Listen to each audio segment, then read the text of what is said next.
Welcome, everyone, to the podcast, The Wizarding School for Composers. My name is Dr. Joseph SOWA, and the Wizarding School for Composers gives composers the tools they need to compose better, faster, and more easily. At the Wizarding School, we believe that your music matters because you matter. My guest today is Dr. Benjamin Morris. Ben Morris is a fantastic composer, pianist, and just really good friend. His official bio says, Ben Morris is a composer and jazz pianist whose music tells unconventional stories and crosses genre boundaries. His eclectic output includes music for chamber and large ensembles, opera, theater, and film scores, and intermediate works. He recently lived in Norway on a Fulbright and American Scandinavian Foundation grants. His accolades include attending the Aspen Music Festival, studying traditional music in Korea, and receiving ASCAP, Morton Gould, and Herb Alpert awards, and commissions from the Washington National Opera and Glimmerglass. Morris graduated from University of Colorado, Rice University, and University of Miami, and is assistant professor of composition at Stephen F. Austin University. Ben, thanks for being here. Thanks for having me. Excited to be here. Yeah, it's great to catch up. I was trying to remember before the start of this call, where was it that we met? I feel like we met at some festival back in the day. Yeah, so we met at High Score in Pavia, Italy. I think it was 2016 or 2017. Okay. Yeah, so we're both doing that festival. And based on your bio, it sounds like you've been very busy since then. Yeah, trying to keep busy. Yeah. Generally succeeding. So one of the things that stood out to me in your bio, and I just want to start here for the conversation, is that you've been described as a composer who blurs established genre expectations. How do you approach that in your music, and what do you hope to achieve by blurring genre boundaries? Yeah, so my background, just for context, is I'm a jazz pianist. So I grew up with progressive rock and jazz, and then also film music. My dad is a filmmaker. So I kind of always was in this very eclectic musical environment where all these different influences were sort of colliding and combining. So I guess it's sort of part of my DNA. It's not so much that I try to convey and try to combine these different genres in my work, but it's more just like that's what comes out because that's who I am. And so all these styles kind of are just there.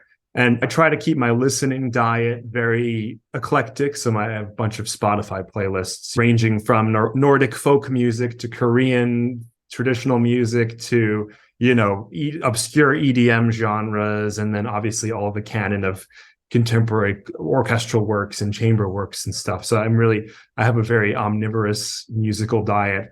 And I think that comes out in my music. And when you're combining like a vernacular kind of style of music, like jazz or pop or any of that with classical music, right? In some ways, the values of those kinds of music are very different. One is more orally transmitted and performed and audience driven. And the other, it's not that it can't be audience driven, but it's, notated and designed to be listened to in depth.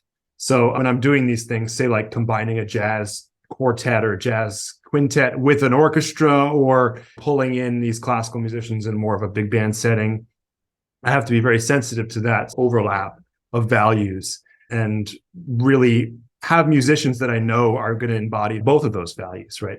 So I like to work with musicians that know how to improvise in a jazz style, but then also can just nail like Brian Ferneyhough levels of complexity. So it's really about the musicians that I work with and the collaborations that I foster that way. Because sometimes it just doesn't work, right? Musicians are not prepared to do that kind of thing. So you need to have people that are on board. And I've found a few of those collaborators over the years. Well, those kinds of collaborators sound like they'd be totally invaluable. How was your process in finding collaborators like that? Was this something spontaneous or did you have to ask around? How did you find your people? Yeah, kind of a mix. I mean, most of these people that I work with frequently are my good friends, and we've usually connected over some obscure music that we both like, oh, that Frank Zappa Yellow Shark record, like these just random little listening excerpts that we all kind of share. And then, yeah, I tend to suss out how a musician sounds. So often I'll go to events and I'll go to concerts and I fall in love with a musician's sound and I'll reach out to them. And then usually because of our shared musical values, there's some kind of friendship that blossoms out of that. Yeah, that makes perfect sense. I think when young composers and composers who are working on establishing themselves are trying to figure out how do I build a career, it can be a little bit like mystifying of how do these relationships happen. So I think that it's great to hear your story of how that works for you. Yeah. And, with young composers that are just starting out, it's really all about those relationships. You might be composing music in your bedroom on Sibelius or Finale or whatever, or MuseScore, and you don't feel a sense of community out of it. And that's the challenge for composers, is like, where's the community in this? And my thought would be just go to a lot of live performances, support other musicians, then just go up to them after the concert and sort of casually start a relationship, like a real relationship, not just like, oh, play my music here, take the score, play my music, but like, okay, what are you into? What's the music that you like? And then gradually over time. And if you're in school, that's pretty easy, right? Because everyone has recitals all the time. But even if you're not in school, if you're in a city or you're in a place with any music venues, really, you can do that sort of relationship building. Yeah. Well, I don't know about you, but for me at least, I feel like the relationship building, it's one of the most meaningful parts. In fact, I feel like it's the foundation of what I'm doing as a composer. Without those Yeah, relationships, yeah, I could make music for myself, but it would just be untethered to anything. absolutely. Yeah, that's one of the reasons why I do this as a career, and is the collaboration. And really everything is a collaboration. And some composers tend to be precious about, oh, I wrote this thing and it's going to stay like that because I wrote it. But for me, I love when things get changed, when other people come in and other people sort of influence and, oh, this is my voice and I'm bringing this into them. And every performer has a voice as a human, as an individual, like they have interests outside of their music and they bring that to their music. And so it's so fascinating and rewarding when these communities come together to make music.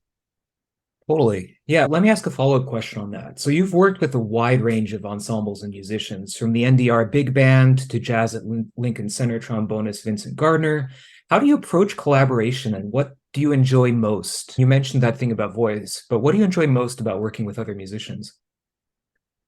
So like in a jazz context, improvisation is a huge aspect, right? So when I'm working with musicians, I will write sort of environments in which these musicians can improvise. And that aspect to me is super rewarding, just knowing or having a vague idea of how they're going to navigate this landscape and then sort of creating a little trail for them to go along. I think it's a very exciting process in that regard. But for musicians that don't improvise, and obviously I work with plenty of musicians that don't improvise, I really like the things that change over the course of the collaboration in the piece. And I also do a lot of opera work and work with librettists and singers. And I love it when a singer will tell me, hey, this is outside of my range. Can you make it more satisfying? Because I want to make it sound good for them, So maybe that's paradoxical for some composers, and they're like, oh, you like to be told your music is wrong or doesn't work. And like, yeah, I kind of like that. I like to have things change and evolve over time and work with them as I work with performers. So that's probably my favorite part. I love it. Can you share an example of collaboration or like a moment that you had with an artist that exemplifies what you're saying? Yeah. So actually 2 weeks ago, I did a workshop in Ithaca for this work for Glimmerglass, operatic work. And again, workshops are like bread and butter for opera composers. Like we always do a workshop before the piece gets put up. So did this session, and I do this in my own classes, called the Lerman critical response process. I don't know if you've heard of this or Yeah, we use it in the Wizarding School too. Oh, good, great. Yeah, awesome. That's good to hear. I love that process. So we actually did that for this piece, and we had the singers all equally, and these are singers of different levels. There were some students, there was some faculty, there were some professional freelance singers in the area, and then there was the librettist mentor, and then the music director. So all these different people in the room. And in the Liz Lerman critical process, there's a point at which people get to ask questions. So everyone got a chance to ask questions about, oh, what were you intending with this character? And there are some things that actually were illuminated in this piece that we're working on, especially with like character development. Like one of the sopranos said, I feel like my character doesn't develop, or I feel like the arc is not satisfying enough. And Laura, my librettist collaborator, and I were like, yeah, that's kind of true. And to hear from someone that's actually playing that part that the arc is not satisfying is totally different from just looking at it on the page or like me and Laura collaborating on it, because the feeling like you're not satisfied when you're performing the part is ultimately the most telling thing. So that's an example. And there are plenty of other things that we changed, like micro details and range and like pacing, that were through that Liz Lerman feedback process. Yeah, no, that's a fantastic example. I'm thinking about opera too. One of the biggest challenges I imagine of writing an opera is particularly that pacing question. I imagine once you throw in the staging and the costuming and even just hearing the music for the first time, like you think that you've gotten the drama as close as you can, but like knowing like this scene needs to be longer, this aria needs to be a little bit shorter, I imagine that you discover all kinds of issues when you're working on that.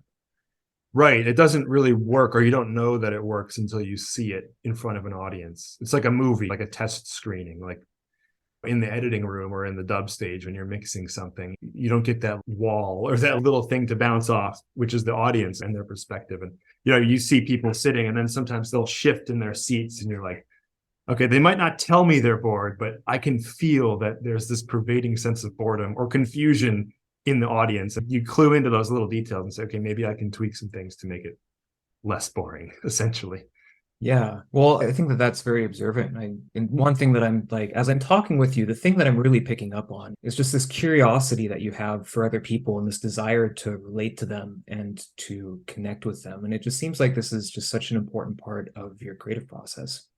So I wanted to go there Yes. for a moment of just, so we've been talking particularly like these collaborative things, which are happening when you're outside of your cloistered composer chamber, just writing music on paper or piano or in a Mhm. notation program. Can you actually walk us through your typical process for composing a piece of music from beginning idea through this collaboration process to whatever it is that you consider the end, quotes unquotes? So what would that look like for you? Yeah, so I guess it's definitely changed over the years. At this point, I don't really write anything unless I have a commission. When I was an undergrad and master's student, I used to just say, I want to write a bass quintet with ophicleide or whatever, just whatever absurd instrumentation that came to mind. I was like, I'm going to write that piece and I would go do it. But now, because of my schedule and everything, I have to have a commission or some end goal and performance. So it usually starts with that. Like, what's the commission? What's the project? And usually, yes, it will be tied to specific people and collaborators. Like right now, I'm sort of in the infantile stages of doing a saxophone concerto. And the saxophonist and I are having a meeting next week, and we're going to talk about, okay, what does he want out of the piece? What am I hoping to get out of this collaboration? And how can we grow this together? So those conversations are the most important thing in the beginning, even just low stakes conversations. Like, what are you into these days? And what are you listening to? What are you vibing with? And what am I checking out? So those conversations really are the basis for the beginning of a project. And then it's this process of, okay, how do we get money for it? Like grants and the infrastructure and making sure that the premiere is like there in place. And then once that's all done, once the contract is signed, once the venue is set, then I'll start writing. Once I know, okay, I know I'm going to have a premiere. Because I've had nightmare experiences where I've written a piece and then the premiere fell through. And I just don't want to replicate that.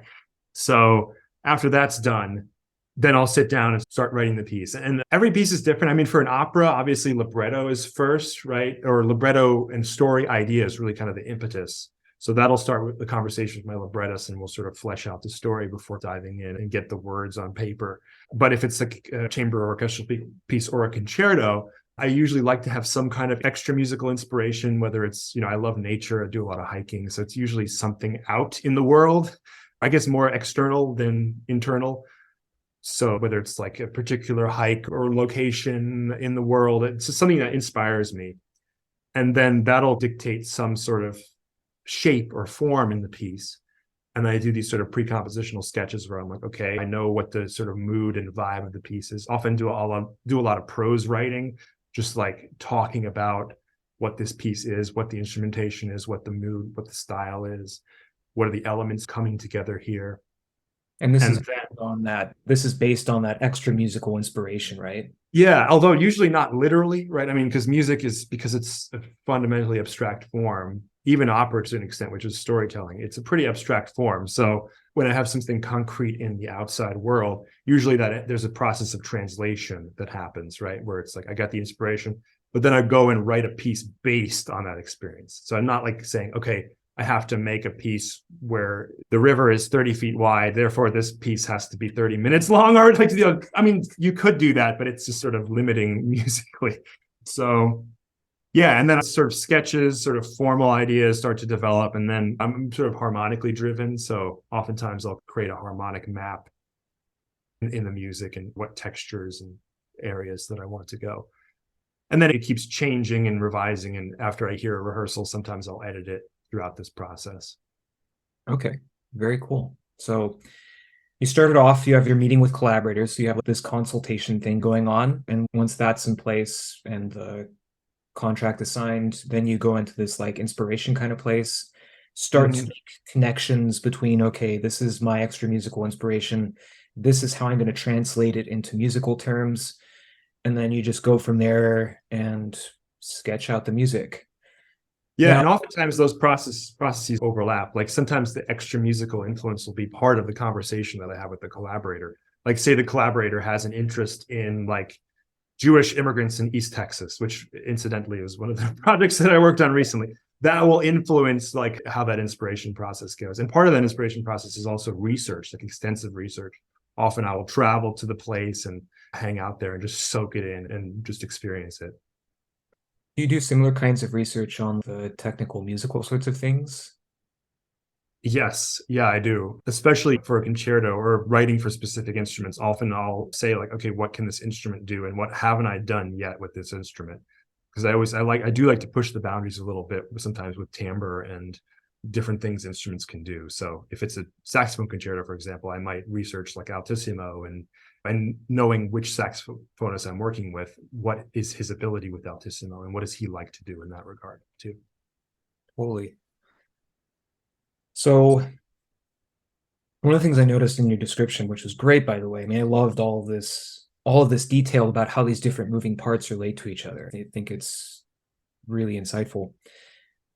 But in some ways, you just sort of like, inspiration, blah, blah, blah. And then boom, you're at the rehearsal. I feel like we skipped this whole part in the middle between Yeah, yeah. made your map and, all of a sudden you have this completed piece. And so it's like, well, what happened in the middle there? Right. Well, yeah, thank you for bringing that up because it's true, because that's the majority of the work. In some ways, the fun parts, I just talked about the fun parts. The fun parts are the like talking with the guy and going to the place and, Yeah. but then the not fun part is the actual writing of it. I tell my students this all the time. It's like, it's very painful, but yeah. So I like to change up the location that I compose. So I have an office at home and I have an office here. Sometimes I even compose outside just for the heck of it, but I try to limit the distractions and then have somewhat of a composing routine. Like, for example, last semester in the fall, Friday was my composing day. And I said, I'm not going to answer emails. Fortunately, the institution I worked for was gracious enough to say, that's okay. We support that. But Fridays, totally off. I lock myself up for several hours and just knock out music, and I'm combining the sketches that I'm doing by hand with Sibelius work, with stuff in my digital audio workstations. I use Logic and Reason, the philosophical principles. So I like to change it up constantly, because if I'm in one medium modality for too long, the ideas start to dry up. And I take a lot of walks in between and freshen up my inspiration. Yeah. Yeah. So you do these things to prevent it from being drudgery and from being painful to keep it interesting for you. Right. Right. Cool. I personally find all of this process stuff really interesting. This is a major part of what we talk about in the wizarding school, and I often find that when you're in school, this is sometimes not the focus of your conversations with your teachers. They're like, go write a piece, or we'll Right. talk about what you've written, but we're not going to really talk about how it is that you're doing it. Mm-hmm. So I'm curious for you, because again, like I mentioned, you seem like you're just a very self-aware composer. How do you approach this sort of thing with your students? What's your teaching philosophy when it comes to composition and music education? Yeah. In a lot of ways, the composition lesson for me is therapy, basically. A student comes in with some kind of creative problem, and it's my job, with my experience, help them through it.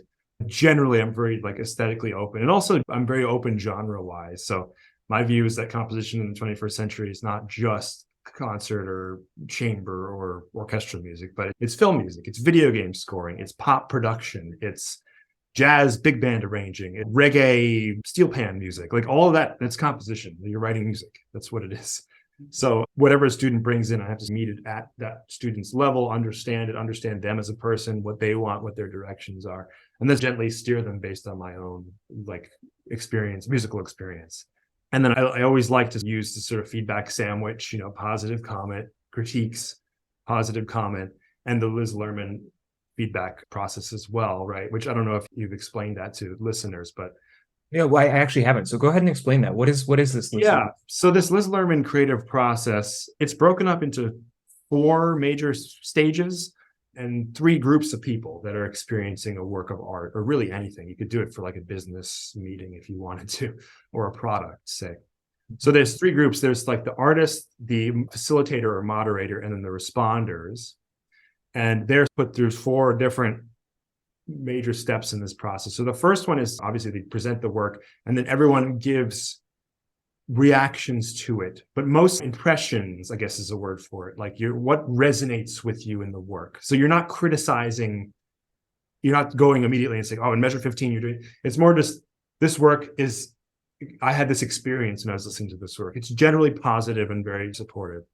And then you go into a second stage, which is questions from the artist to the audience, basically, and facilitated by the moderator, where the artist can ask these sort of neutral questions about their piece. Like, how did you respond to this part? What happened here for you? And then the third step is the audience asks questions to the artist. And often, again, these are not like loaded questions, right? The questions are just designed to get a dialogue going about certain aspects. So you can't really do an opinion cloaked as a question, right? Sometimes people might say, what did you mean when you did that in measure 15? But they really mean like measure 15 sucks, change it, right? So these neutral questions. And then lastly, like opinions, comments and stuff.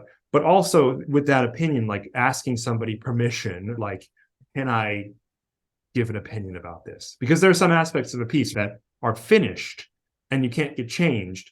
So that's where the sort of fine line between taste and actual craft sort of come into play. And you have to be aware of all those sort of lines when you're doing that. Like, what is your personal taste versus what is craft? So I think it's a very productive process of guiding people through and ultimately feeling good about their work, but feeling good, but also that things need to change. It's not just, oh, everything's all rainbows. Things need to change, but we're going to be positive about it and we're going to get through it together. Yeah, absolutely.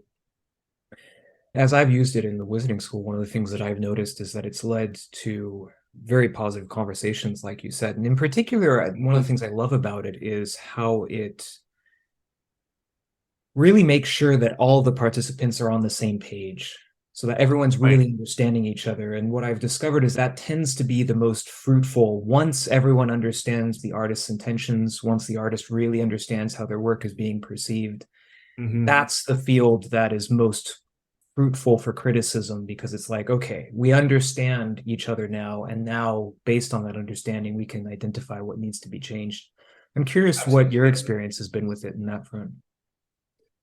Yeah, no, absolutely. It has been really productive. I think the challenge is being a good moderator, because the tendency is to blur the boundaries between these categories, like immediately go into opinions, and people are eager to offer opinions, and you have to be able to temper that and create that really positive environment. So there are some challenging elements to that. Like sometimes students, I did it in my film scoring class, actually, like an hour ago in my film music class. And some students would just say, like, immediately as part of their resonance, the first comment, like their reaction to it, they say, I feel like this could be changed. And I just have to say, like, nope, wait for that. So like that, just learning how to moderate properly has been a challenge for me. But I think when it does work, it works really, really well.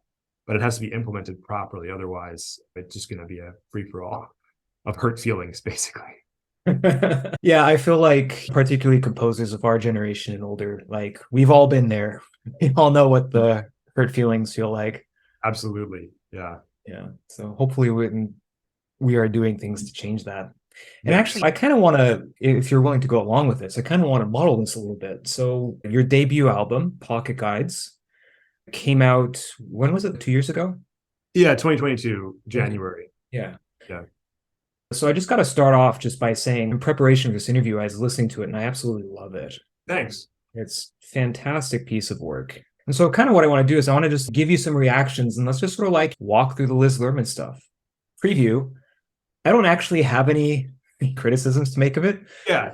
But I do want to like model this process a little bit. And so like the initial is just kind of like what we're doing right now, just me saying, hey, Ben, I loved your album. And actually, let me tell you some things that I loved about your album, right? So things I loved about this album. First off, you pack so many different moods into this album. And I think that's just really an attractive aspect of it, of you're listening to this and you don't get bored just because like emotionally it keeps fresh throughout the duration of the thing. The opening track, Mirror's Bones, is that how you say it? Yeah, yeah, Yeah. that's right. I love the sense of joy that's in that track. And there are other tracks as well. I'm thinking of, oh, what was it? I'm thinking of like Lost Kites is like this sorbet experience after like the first few tracks that have all this like dense, intense stuff. It's like, nope, now we're just going to sit for the piano for a little bit, just Mhm. luxuriate in these chords. Just really wonderful. And then there are other places too where the details of sounds, the way that you're blending together these really specific sounds is just really cool. So anyway, this is Thanks. my initial reaction to pocket guides. Thank you. Yeah, thank you. Yeah. And so another thing that goes along with this is this album is just a really great example of that genre blurring kind of thing. This album has a blend of jazz, Norwegian folk music, and contemporary classical music. For that album specifically, how did you approach the process of bringing these disparate elements into a cohesive whole together? Yeah, it's a real challenge. And I'm not sure if sometimes it is cohesive or not. It's sort of in some ways an experiment, right? Between, what if I took Norwegian folk music and put it with this sort of contemporary classical jazz blend? And yeah, again, it's sort of relating back to what I said earlier about finding specific collaborators to work with. So every single member of this band is like a hand-picked friend and collaborator that I've known for many years. And so I know what their sound is and I know what their approach musically is. So like the fiddle player, Zosha Warpeha, who's a friend of mine. Fantastic.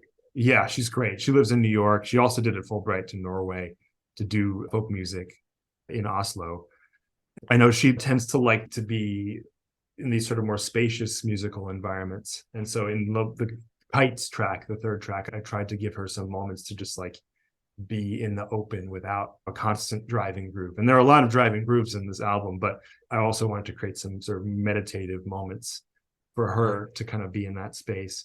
And then I try to find like shared DNA. Like for me, like jazz and Norwegian folk music, there is this sort of shared DNA, which is this rhythmic vitality. In a lot of Nordic folk music, there's this sort of uneven kind of groove. And in a lot of jazz, there's that element, right, with swing and these sort of mixed meter things. So there's some shared DNA there that I try to tap into. And then in terms of classical and jazz, there's a lot of overlaps there as well with composers like Maria Schneider and Darcy James Argue and Bob Brookmeyer, who do these sort of classical, like sort of more episodic. So I'm very inspired by those composers as well, who try to kind of develop themes, but give it to an improvising big band and give them some leeway. So, it's sort of like a big gumbo. I mean, jazz has always been a gumbo, but it's my own personal little gumbo that I've sort of mixed together with these different experimental kind of mindsets, I guess. Maybe let me ask another question in relation to the process of that. So I'm assuming that you got all these musicians together, you're recording together. How long did that process take? Were you there for a few days, a week? How long were you all together in the same space? Yeah, so it was a pretty quick turnaround. We rehearsed for about a week and then we recorded for a week. And we did like a little show in Denver at the Muse Performance Space. So we had a way to test drive the music before we recorded it. But throughout the writing process, which was during COVID, I was communicating with the musicians and I'd already chosen them. I said, hey, I'm working on this tune. Do you have any input? And also, these tunes have evolved over the years. So the core band, which had Zosha, Juan Gabriel Olivares, the clarinetist, and then the rhythm section, Dan and Evan on bass and drums, respectively. I worked with them at the Newport Jazz Festival. We played some of this music, and then over the years, it sort of evolved and workshopped. So I was like listening to the recordings of that with some of the tunes, and then it continued to evolve. But it was always this theme of real people, right? It was always done in tandem with them, where I was saying, hey, can you I would send them a part or send them fragments and say, hey, is this doable? Do you want me to tweak it at all? Or what do you think about this? And then it would evolve from there naturally. Is this the kind of thing where it's going to continue to evolve? Do you have any plans for getting the band back together and performing it again? Yeah, it's definitely a large ensemble and budget is a huge factor here as well, but absolutely. Yeah, it's one of those things that like, okay, maybe a tour eventually where we take the band on the road a little bit and play these tunes and maybe play some new tunes and keep the process going. Cool. I'm curious too about like the audience reaction to this. You did some of this at Newport, the album's now out, and you've performed it in Denver. How do audiences respond when you're playing pocket guides, and how's that contrast with kind of the response that you're hoping for? Yeah, the response was good. So again, I'm always very aware of what the audience is doing. As soon as they shift, I'm like, okay, I bored them. Which to maybe a certain extent, that's like a little too much or too like obsessive compulsive. But yeah, I definitely have my pulse on what the audience thinks. And I got a lot of feedback. And I think one of the things that's been fascinating is that everyone has a different favorite track. There's no like, okay, that's the best piece on the album. Everyone is drawn to different things in different tracks. And it's often really unexpected who likes what track the best. And that's been fascinating, actually, like hearing which, I don't know, I'm curious, which one was your favorite? Oh, how do I say it? Like Hong Day After Midnight? Is that how you say it? Yeah, For me, I mentioned those blended timbres. Like that intro was just like this sounds like between the muted trumpet and the violin. It's just like this is killer. Like I love the way that they're thanks. complementing each other.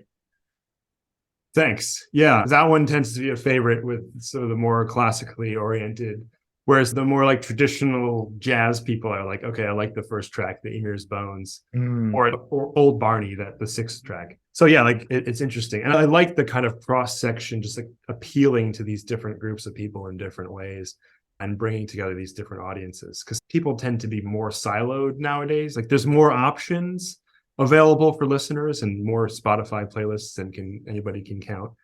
But it also makes people more like, oh, I listen to chill wave music, like 80s nostalgia music, or I listen to this. And they tend to kind of silo off. And I like to say, okay, have you heard this kind of music before? Try it. You might like it. And then same with the other group that hasn't heard this music. So I like to overlap those audiences and see what people resonate with. That's awesome. Well, going along with that question, I actually have two more questions about pocket guides. This first one, and then I have another one. So you have these relationships that you've built and very carefully cultivated with favorite performers and just performers that you trust and collaborators that, are your go-to people. I'm curious on the audience side of things. What do you do to cultivate your relationships with people who aren't playing your music, but who are your fans or your advocates? How do you cultivate relationships with those people? Yeah, no, that's a great question. And again, something that composers never talk about. Like, then it's like, oh, who cares? Who cares about the audience? Which is an awful perspective, by the way. Yeah, no, I do think about that. It's funny to see these sort of like fans emerge because there's not as many fans in this kind of music. It's not like Olivia Rodrigo where you're a fan and then you go to every one of her shows or something. It's like you cultivate these people that have very specific kind of peculiar taste in music.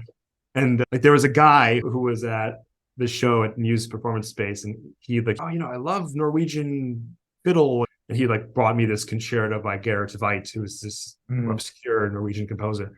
And he brought it on a CD. And then he came to all of my premieres after then in Boulder, and he still comes to my premiere. And there's like another two old women who just like, they just show up to all my premieres.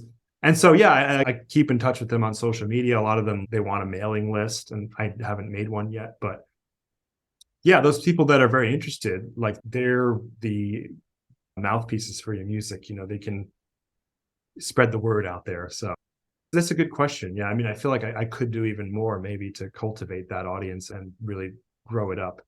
I feel like this would also be a leading edge for me. And like you said, I know for a lot of composers, we write the music, we care about what the performers think, obviously, and we care about the audience reaction, but like our relationship with the audience just kind of stops there. It's like, oh, good, Right. they clapped. They maybe even giving us a standing ovation. Mm-hmm. But are we continuing to cultivate that relationship, and what does that continued relationship look like? It's not really a thing we think about all that often in composing spaces. Right, right. And I feel like in some ways that it brings up this idea of the different model of like pop music and bands. You have like a listener, like someone loves these obscure metal bands or something, and they go to all their shows, and you cultivate that sort of obscure thing. But contemporary classical music, I mean, it does have fans, or jazz, contemporary jazz.